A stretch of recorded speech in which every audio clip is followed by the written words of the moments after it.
Hay ocasiones en que es necesario mejorar el suelo mediante la adición de algún conglomerante, con tal de que el mismo se ajuste a las necesidades del diseño. Esto no siempre está previsto desde el inicio en el proyecto, sino que muchas veces esta necesidad se da sobre la marcha de la obra. Hoy te explicaré en qué consiste la estabilización de suelos con cemento y cómo hacer su control de calidad en 7 pasos. Vamos a verlo. El primer paso es conocer el concepto de estabilización de suelo con cemento y su aplicación. La estabilización de suelos con cemento, al igual que la estabilización de suelos con cal, se utiliza como una medida económica para poder utilizar suelos que tenemos dentro de la misma obra o en una zona muy cercana a la obra que por sí solos no cumplen con las propiedades que deben tener para cumplir la función que van a desempeñar en la obra. La estabilización de suelos con cemento consiste en aplicar un porcentaje de cemento al suelo, mezclarlo y compactarlo para mejorar sus propiedades. Existen 2 tipos de estabilización con cemento: suelo modificado con cemento y suelo estabilizado con cemento. En el suelo modificado hacemos una aplicación de cemento en un porcentaje relativamente bajo, de 2 a 3% de cemento. Este porcentaje se hace en peso del suelo sin mezclar. Principalmente se utiliza para mejorar las propiedades a corto plazo del suelo, para mejorar su humedad, la susceptibilidad que tienen ante la presencia de agua estos suelos, mientras que la estabilización de suelos en sí se hace con un porcentaje mayor, un mínimo de 3% de cemento, de 3, 4, 5% de cemento. Los suelos que aplican para ser estabilizados con cemento son principalmente suelos granulares con bajo contenido de fino y con una plasticidad baja. En suelos con plasticidad media o alta, lo aconsejable es aplicar inicialmente cal para disminuir la plasticidad y luego en una segunda parte del tratamiento, entonces sí aplicar el cemento. Te dejaré un link donde explico cómo se realiza la estabilización con cal y su control de calidad. Te dejaré el link aquí. La estabilización de suelos con cemento se aconseja en suelos con índice plástico preferiblemente inferiores a 15%. En la estabilización de suelos lo que se busca es mejorar las propiedades del suelo de capacidad de soporte a largo plazo. Así pues, lo que medimos es la resistencia a compresión simple de las probetas que se toman durante la colocación, que luego hablaremos sobre esto. Esa resistencia se determina a 7 días y esto me dice cuál es la capacidad de soporte de este suelo. También mejora la durabilidad, que esto es la capacidad de soporte a largo plazo, y también se percibe cierta ganancia de resistencia a tracción en el suelo mezclado con cemento. El segundo paso es realizar el diseño suelo-cemento en laboratorio. Para esto elegimos diferentes porcentajes de cemento para mezclar en laboratorio y hacer las probetas suelo-cemento y hacer los ensayos de plasticidad, de granulometría, Proctor y la rotura a 7 días de esas probetas que hemos tomado. Los porcentajes normalmente lo definiría el diseñador del pavimento o de la estructura que sea en la que se vaya a emplear este suelo cemento. Debemos tomar en cuenta cuando hacemos diseño suelo cemento en laboratorio que hay ciertas limitaciones para el suelo que estamos empleando en la mezcla. Tenemos algunas como las que te voy a mostrar ahora. Con relación a la granulometría, lo recomendable es que el tamaño máximo del material que se está usando no sea demasiado exagerado. El tamaño máximo recomendable es 3 pulgadas. Esto es para evitar tener que usar demasiado cemento para conseguir esa resistencia que andamos buscando. Mientras mejor gradación tenga el material, o sea que las partículas más pequeñas rellenen los huecos que dejan el acomodo de las partículas grandes, mejor resultados vamos a tener en la mezcla suelo-cemento al obtener su resistencia a compresión, que es lo que me va a definir si ha dado buenos resultados o no. Otra razón para no usar materiales con partículas de gran tamaño es para no afectar al equipo que trabaja, a la fresadora, a la máquina mezcladora o fresadora del material de la mezcla. Con relación a los finos, tampoco es recomendable que haya demasiados finos en ese material que se va a estabilizar con cemento. Suelos con excesiva cantidad de finos van a requerir mucho cemento también para obtener esas resistencias que andamos buscando. Y con relación a la plasticidad del suelo, ya hemos mencionado antes que suelos muy plásticos no permiten esa reacción química entre el cemento y el material. Las resistencias no van a aumentar. Incluso ni siquiera disminuiría la plasticidad del suelo. En estos casos era en el que mencionábamos que haríamos un tratamiento inicial con cal para disminuir la plasticidad y posteriormente con cemento para conseguir entonces sí resistencia, capacidad de soporte. También tenemos que materia orgánica, sulfatos, sulfuros, cloruros y otros tipos de sales también afectan esa reacción del cemento con el suelo. Impiden totalmente que se consigan esos cambios, esas mejoras que andamos buscando. Entonces, si se sospecha de que el material tiene alguna de estos componentes de materia orgánica o sales de estas, entonces lo ideal, lo recomendable es hacer previo al diseño estos análisis, estos ensayos para determinar si es así o si se descarta su presencia. Entonces, sí proseguir con el diseño para no perder tiempo. Los ensayos que vamos a realizar durante el diseño suelo-cemento son límites, granulometría, Proctor. A veces se solicita el CBR, pero sobre todo cuando es una modificación del suelo con cemento. Cuando es un porcentaje bajo de cemento, se suele solicitar el ensayo de CBR para medir a través de la capacidad de soporte. Mientras que si estamos hablando de una estabilización del suelo, digamos para una base, una subbase de un pavimento, entonces el CBR no tiene mucha aplicación, sino que directamente se utiliza el resultado de resistencia a compresión simple. A 7 días de esas probetas, suelo-cemento. Una vez tenemos los resultados de todos estos ensayos, entonces ya se determina, se escoge cuál es el porcentaje con el que vamos a trabajar. Si hemos probado, por ejemplo, con 3, 3.5, 4, 4.5 de cemento, entonces de esas 4 pruebas que hemos hecho, de esos 4 porcentajes que hemos utilizado, con los resultados que tenemos, se elige con qué porcentaje vamos a trabajar en función de que nos haya dado la resistencia a compresión simple, principalmente en base a esto. Ya tenemos el porcentaje de cemento con el que vamos a trabajar, entonces el siguiente paso, el tercer paso, es calcular la distribución del cemento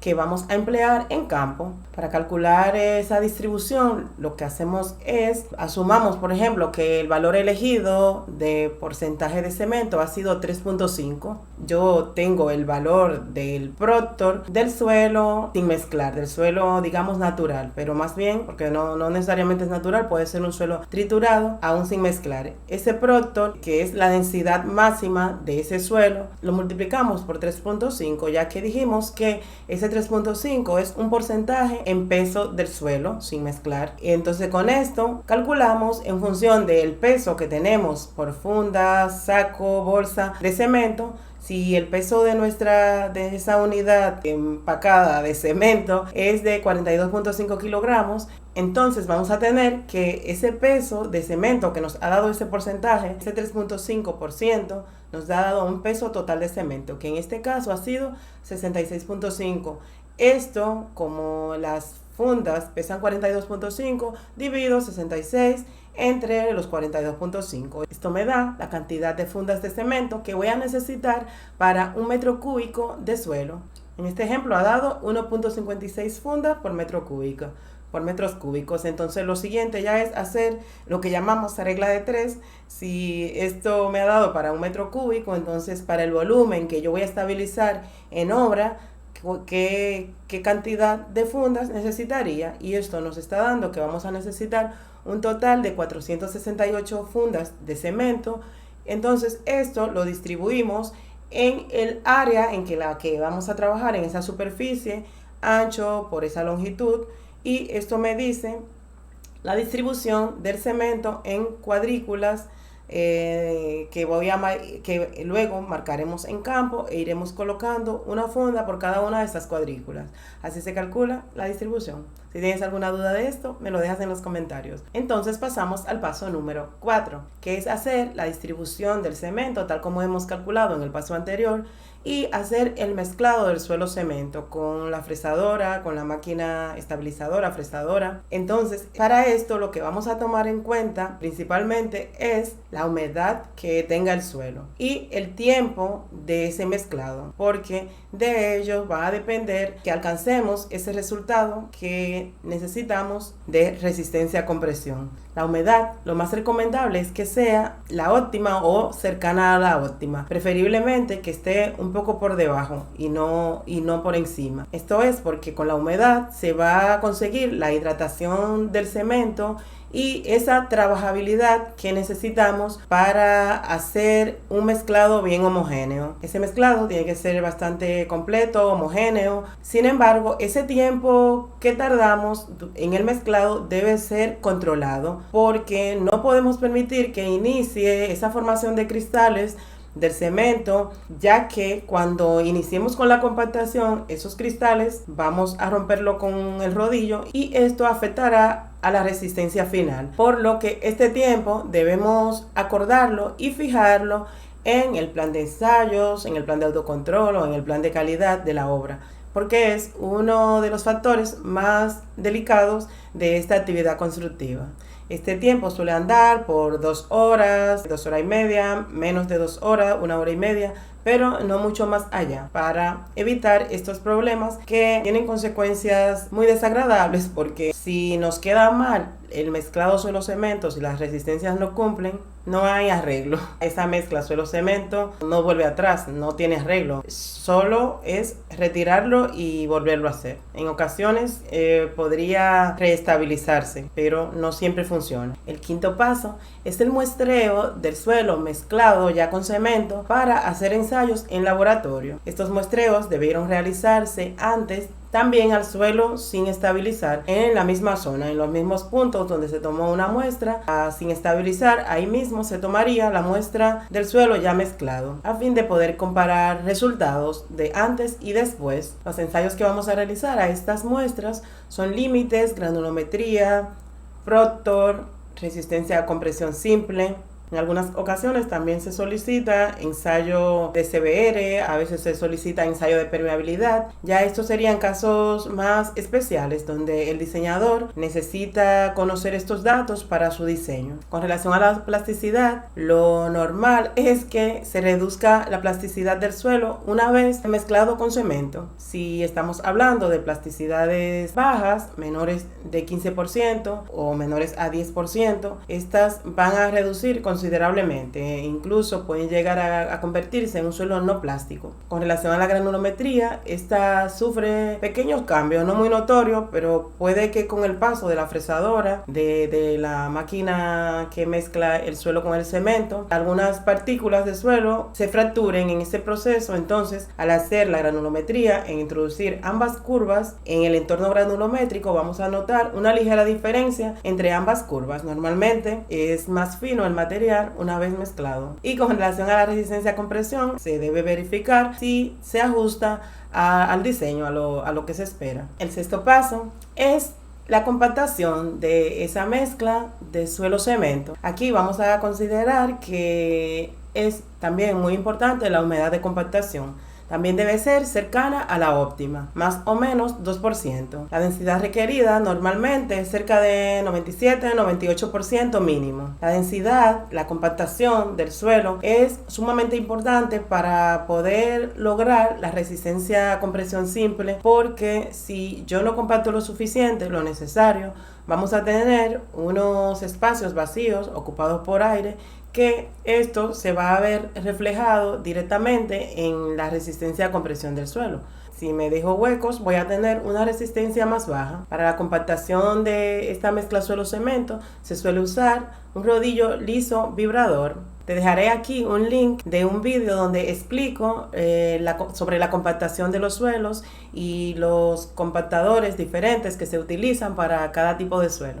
Y el paso número 7 es la recopilación de los resultados de todos los ensayos, pruebas que hemos hecho durante este proceso de la actividad constructiva de estabilización de suelo con cemento. Vamos a tener, por un lado, la evaluación de la plasticidad del suelo. El índice plástico, cómo ha cambiado del suelo sin estabilizar al suelo estabilizado. Podemos ver en esta gráfica cómo valores de plasticidades del orden de 7, 10 se reducen a unos valores muy mínimos, casi insignificantes, de 1, 2, 3% e incluso de valores de no plástico, donde se ha anulado la plasticidad del suelo al aplicar un 3% de cemento. Vamos a tener también resultados ya no de laboratorio, sino de pruebas de campo de densidades in situ tomadas al suelo una vez mezclado, compactado, puede ser con un gamma densímetro, donde vamos a tener los valores que obtuvimos para cada punto ensayado y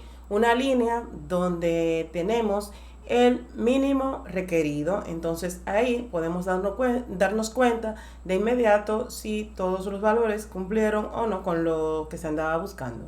En este caso del ejemplo tenemos un mínimo de 98% de compactación o 98% de densidad del suelo. O sea que todos los valores cumplen al estar por encima de ese valor mínimo. También tendremos los resultados de resistencia a compresión simple. Puede ser que se tengan a 3 días, a 7 o solamente a 7 días. Eso dependerá de las prisas y las necesidades que tenga el diseñador de ver resultados o que se tenga en la ejecución de la obra en temas de programación y se quiera tener resultados antes para tomar decisiones importantes en la obra.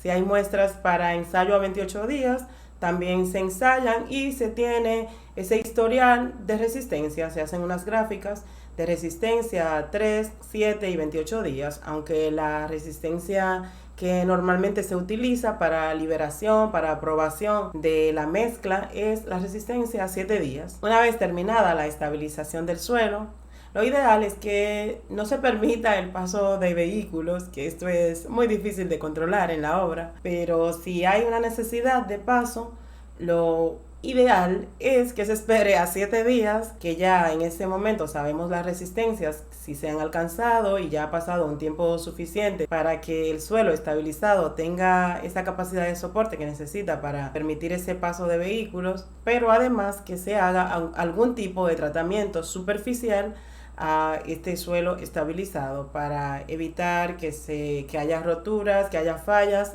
en esa capa colocada. Gracias por visitar mi canal. Si no te has suscrito aún, suscríbete, dame like, comenta. Esto me ayuda a tener más visibilidad y poder llegar a más personas.